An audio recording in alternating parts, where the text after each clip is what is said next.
Hello, everyone, and welcome once again to the Radiance Church Daily Devotions. This is now the continuation of our Good Manners and Right Conduct series, and we are now in part number 24. Today's episode is entitled Be Cognizant. Be Cognizant, or simpleng Filipino, magkaroon ng malinaw na pangunawa. Pumunta po tayo sa ating verse ngayong araw, Proverbs chapter 20 verse 5. Ganito po ang sinasabi, i-rephrase ko po ang Contemporary English Version.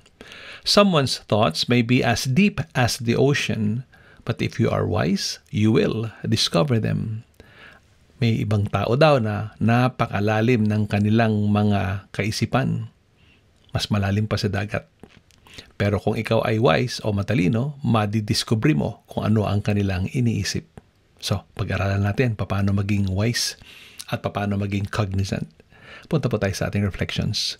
The word cognizant means to have knowledge or to be aware, to have an understanding or realization of something. So, ang ibig sabihin ng cognizant ay to have knowledge of, be aware of, have an understanding of anything.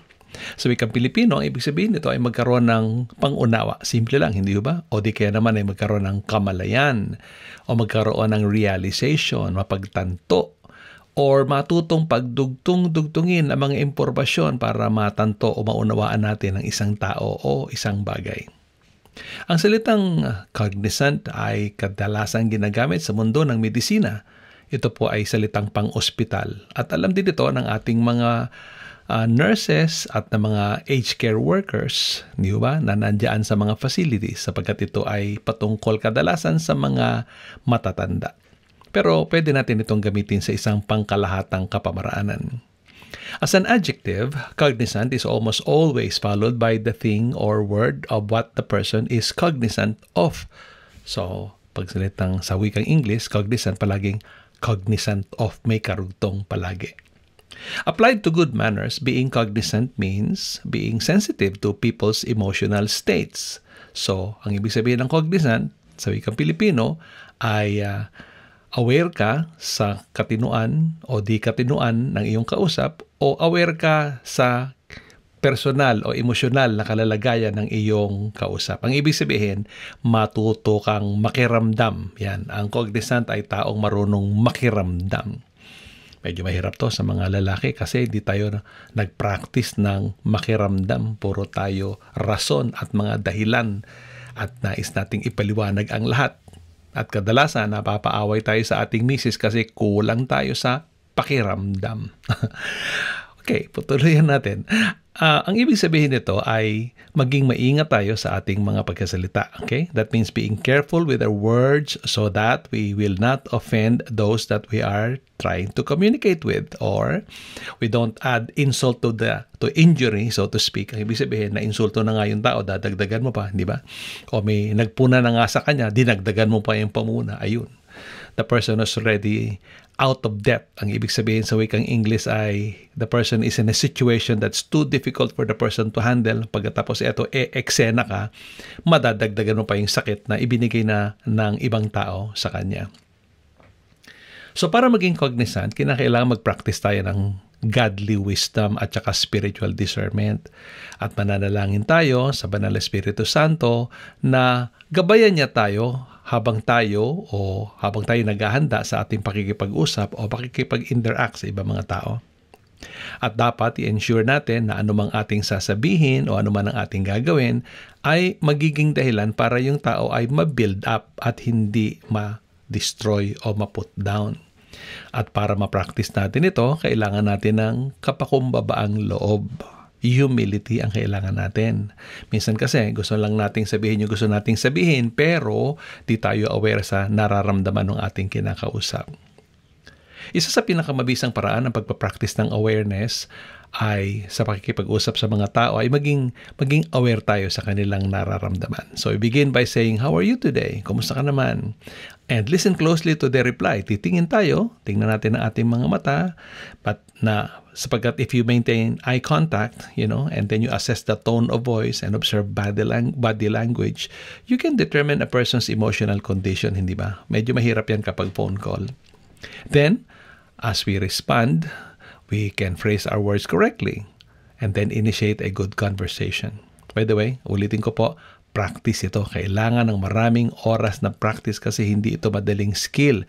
Pinag-aaralan ito ng gusto. Now, ano ang susi sa pagkakaroon ng cognizant? Ito ang susi, sensitivity. Sensitivity, ang ibig sabihin, maging sensitibo ka sa kalalagayan o sa nararamdaman ng taong kausap mo. Hindi ka lang sensitibo sa iyong sariling pakiramdam, higit sa lahat sensitibo ka sa pakiramdam ng kausap mo. Ang ibig sabihin, ang focus ay hindi doon sa gusto mong sabihin o gusto mong iparating, kundi doon sa readiness ng tao na makinig at makipag-interact sa iyo. Pagbibigay ako ng ilang mga Bible verses para maalala natin kung paano maging cognizant.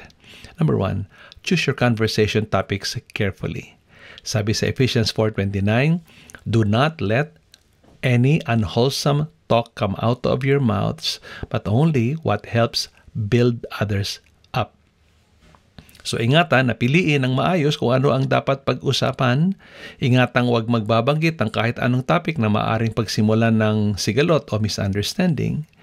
Sapagkat ibang mga bagay naman, mga sensitibong bagay, pwede naman yung pag-usapan sa ibang araw.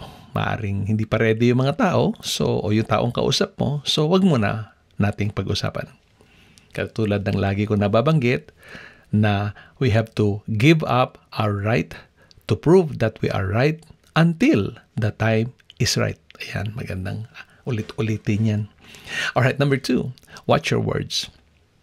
Sabi sa Proverbs 15:4, a gentle answer deflects anger, but harsh words make tempers flare. So, pag malumanay ang pananalita, di walang away. Nakakita na ba kayo nag-aaway na parehong malumanay magsalita? Walang ganun, di ba? Ang nag-aaway palaging nag-flare up yung galit kaya nagtataasan ng boses. So para maiwasan ang pagtataasan ng boses at maging cause ng away, maging gentle sa ating pagsagot. Sabi naman sa Proverbs 12:18, some people make cutting remarks, but the words of the wise bring healing. O yan ha, so umiwas sa mga cutting remarks. Ibig sabihin, salitang nakasasakit saan nakikinig. Siguraduhin natin na ang mga salitang ating binibitawan ay nagdudulot ng kalakasan sa mga taong nanghihina at kagalingan sa mga may karamdaman. At huli, learn to be quiet. So choose your conversations topics carefully, watch your words, and lastly, learn to be quiet. Sabi sa Proverbs 10:19, when words are many, sin is unavoidable. But he who restrains his lips is wise. Yun, ang tunay na wise ay marunong tumempo. Alam niya kung kailan siya dapat magsalita at alam din niya kung kailan siya dapat manahimik. So matuto tayo na maging cognizant sa lahat ng oras. So ito lamang po ang mga paalala ko sa inyo. Huwag nating kalilimutan, ang ating Diyos ay magkakaloob sa atin ng gabay sa pagkakataong nararapat. Lagi tayong manalangin na matuto tayo mag-ingat sa ating mga sinasabi. Sabi ni Jesus Christ, for out of the abundance of the heart, the mouth speaks. So ang unang aayusin ay ang ating puso. Pag tama ang laman ng puso, tama ang lalabas sa bibig. Ito mga paalala mula dito sa Radiance Church Sydney, Australia. Ako po ang inyong kaibigan, Coach Ray Clemente. Maligayang araw po sa inyong lahat at pagpalain po kayo ng Panginoon habang nagpa-practice tayo maging cognizant. God bless you.